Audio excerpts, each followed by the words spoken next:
मकसद क्या है? किसी ना किसी तरीके से इलेक्शन से बचा जा सके। अभी मैं बीमार रहा हूं तो आपको नजर आया कि मेरा गला जरा ऊंचा बोला हूं तो खराब हुआ है, मुझे आपसे माजरत करनी पड़ी उस पर। हमारी बाजी 3 घंटे की गले की सर्जरी करवा के आई हैं और वो इतनी जोर से चीख रही हैं कि माइक के बगैर ही आवाज बहावलपुर से मुल्तान आ रही है, और माइकों के बगैर मुल्तान में लोग वैसे ही बैठ के उनका जलसा सुन रहे हैं, और उनकी आवाज ज्यादा फैसलाबाद आ गई तो इसलिए हैदर साहब वहां से पीएमएलएन छोड़ के पीटीआई में शामिल हो गए।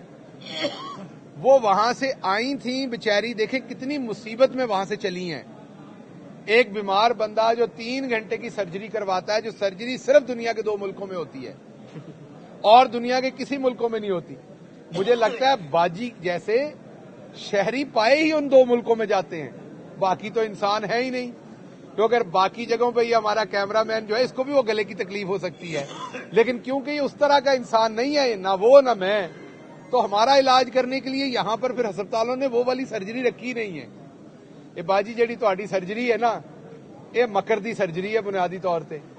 अल्लाह तुहानू ओहदे चों सेहत देवे, और बुनियादी तौर पर अगर वाकई ये सर्जरी हुई है उसमें से भी अल्लाह आपको सेहत दे। लेकिन मकसद असल ये है आपका कि आप इंतखाबात से भागें। आपका दिल करता है कि किसी तरीके से आपको इंतखाबात में तारीख मिले आगे से आगे, और आप इसको एक्सटेंड करें, क्योंकि आपको पता है अगर आप इस तरह से इलेक्शन के अंदर चले गए तो एक टर्म होती थी जमानत जब्त होना, अब मेरा ख्याल जमानत जब्त नहीं होनी, जमानत के साथ कुछ और ही होना है। इसलिए आप हर सूरत इलेक्शन से भागना चाहती हैं। आप आई थी हमारी पॉलिटिकल पार्टी तोड़ने,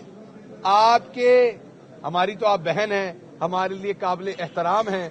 आपके जैसे ही पांव पड़े पाकिस्तान में, बेचारे शाहिद खाकान अब्बासी साहब जिन्होंने एक असूली मौकफ लिया है, उन्होंने इस्तीफा दे दिया। आप मिफ्ता इस्माइल साहब जो है वो इस्तीफा देने के दर पे हैं। हैदर साहब मैंने आपको बताया पीटीआई ज्वाइन कर चुके हैं।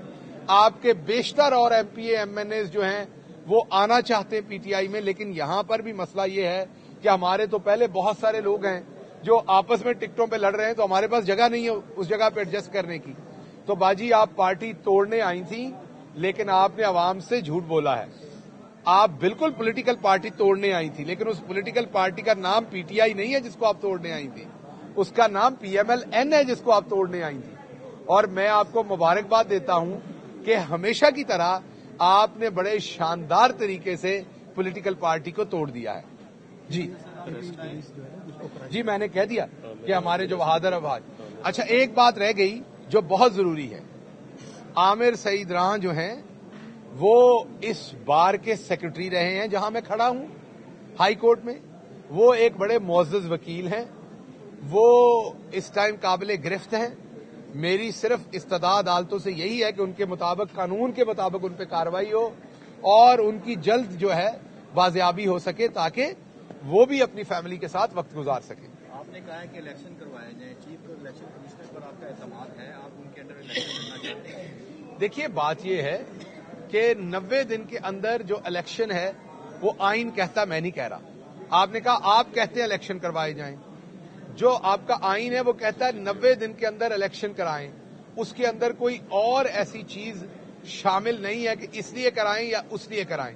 तो इलेक्शन तो हर सूरत करने चाहिए, करने होंगे, और अगर हम नहीं करेंगे तो आइन की पामाली होगी। इलेक्शन कमिश्नर पर आप पे एतमाद है आपका, ये मैं कह रहा हूं। मैंने आपको जवाब दे दिया कि इससे ये सवाल रेलिवेंट नहीं है। मैं कह दूं एतमाद है, मैं कह दूं नहीं है, तो क्या इलेक्शन आगे पीछे हो जाएगा? मैंने आपको कहा कि आइन ये कहता है, तो आप एक गलत साइड पे जा रहे हैं, ये नहीं देख रहे जो बड़ा मसला है। बड़ा मसला इस टाइम आइन है। अगर तो आइन में गुंजाइश है, फॉर एग्जाम्पल मुझे किसी पे एतमाद है, नहीं है, मुझे आइन में, यहां पर अगर अदालत आलिया में मेरा केस है, मुझे बेंच पे एतराज है, बेंच ने फैसला करना है कि मेरे एतराज को मानते हैं कि नहीं मानते। अगर बेंच फैसला करते हैं कि नहीं सुनना है हमने, तो मेरे पास क्या कोई चॉइस है उसके बाद? नहीं है, मुझे अपना मुकदमा सुनाना है। इसी तरीके से आइन में ये कि इलेक्शन होना है। आप, क्योंकि आपका इस टाइम शरारत करने का दिल है कि मैं इलेक्शन कमीशन के खिलाफ कोई बात करूं, चीफ इलेक्शन कमीशन के, और आप बजाय इलेक्शन 90 दिन में कराने के आप वो सारी बात उठा के चीफ इलेक्शन कमीशन की तरफ ले जाएं, तो ये शरारतबाजी ना किया करें। ਅੱਜ ਕੱਲ ਪਕੜ ਦਕੜ ਦਾ ਮੌਸਮ ਹੈ। ਇਹ ਪੀਐਨਐਨ ਵਾਲਿਆਂ ਦੀ ਵੀ ਵਾਰੀ ਆ ਜਾਣੀ ਹੈ, ਸਿਰਫ ਸਾਡੀ ਨਹੀਂ ਆਣੀ। ਇਹ ਸੁਲੇਮਾਨ ਸਾਹਿਬ, ਇਹ ਤੁਹਾਡੀ ਵਾਰੀ ਵੀ ਆਣੀ ਹੈ ਮੇਰੀ ਜਾਨ। ਇਹਨੇ ਕੱਲਾ ਗਿੱਲ ਨੇ ਨਹੀਂ ਚੁੱਕੇ ਜਾਣਾ, ਇਹ ਸੁਲੇਮਾਨ ਸਾਹਿਬ ਨੇ ਵੀ ਚੁੱਕੇ ਜਾਣਾ। ਨਾ ਸ਼ਰਾਰਤਾਂ ਕਰੋ ਇਹੋ ਜੀਆਂ, ਬਾਜ਼ ਆ ਜਾਓ ਤੁਸੀਂ। थैंक यू जी, बस और कोई बात जी? बहुत शुक्रिया।